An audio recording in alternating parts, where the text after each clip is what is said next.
in some ways you got lucky because you were at Clackwatt Sound, which... Hugely lucky. You know, I started getting involved in these issues at a moment where, you know, it was a tipping point. It was a historical moment where Canadians, you know, from all walks of life just stood up and said, you know, enough. And that happened because of the Stein Valley before it and the decades of protests in Clackwatt Sound. You know, I was very lucky to be involved in my first protests ever, you know, at a time when it was just a tipping point on those issues. And so I got, you know, a little trial by fire. I'm not sure that finding out about issues like that on Paris Hilton's chest is my first choice. And I'm using Paris Hilton... Yeah, but you know what? It's the first choice for thousands of 14-year-old girls. Okay.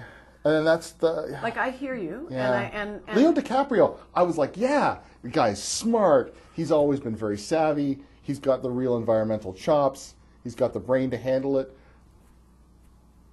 We need every tool in our toolbox. Yeah. And I spent 30 seconds with Paris Hilton, and then I did interviews in 14 countries.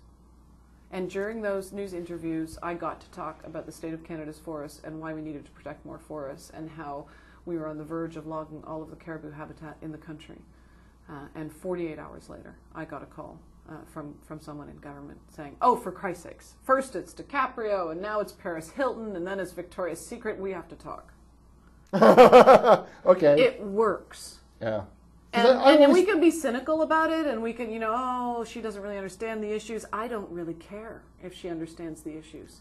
I just want to reach as many people as I can, as quickly as I can. And if she's going to get us new audiences, like all the 14-year-old girls who then found me on Facebook and wanted to find out about how to protect forests in Canada, then thank you, Paris. As a species collectively, will we get it in time, or will we figure it out by the time it's too late and we'll just go the way of the T-Rex and everything else that is come and gone? I think we're getting it. Yeah. Especially, you know, doing this international job right now, I've had the opportunity to watch it on a global scale, which is tremendously exciting. Like last year and the year before were the first 2 years in human history that new investment in renewable energy, wind and solar, exceeded new investment in oil, coal, and nuclear combined. Like we are living the energy tipping point where we are re-envisioning industrial society globally. Last year, Europe decommissioned more coal and nuclear facilities than it commissioned. Right? Like it's actually happening.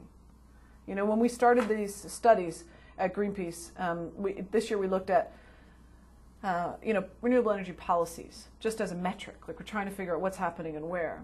In 2005, there were 50 countries that had policies to stimulate renewable energy. Last year, there were 100. Doubled in 5 years. In that same 5-year period, investment in wind energy went up 700%. You know, you hear about how much, coal plants that China is developing. They're also building a new windmill every hour. That's how many windmills went up in China last year. Like, we're seeing it happen, and it's incredibly exciting. And now we just need to push it in the right direction. And a country like Canada, well, we need to get on board or we're going to be left behind. I mean, we're quickly, internationally, Canada is just considered a dinosaur. You know, we're one of the last holdouts where our economy is increasingly relying on fossil fuels at a time when the entire world is trying to figure out how to build a low carbon economy. And, you know, it's crazy because we have incredible renewable capacity in this country. We have incredible industrial capacity. We have incredible creativity. Come on, we invented the zipper, you know. We invented the BlackBerry. Come on, you know, and yet, you know, and yet we're exporting coal. We've got record gas developments, and we're spewing out 1.5 billion liters of toxic water a day into the center of Alberta into open pit unlined ponds in the Alberta tar sands. Like, really? We can do better than that. And so that's part of what I talk about in this book is that, yes, we're living a tipping point. Yes, we can do it. You know, because social change is not linear, right? It happens like that. And we're starting to see the concentration of activity that will tip it. And our society will change by design or default. That's the bottom line. It will change to a low-carbon society. If we do it by design, it'll be less painful. The book is This Crazy Time. I've been speaking with the author, Tzeporah Berman, and This Crazy Time, Living Our Environmental Challenge, published by Knopf Canada.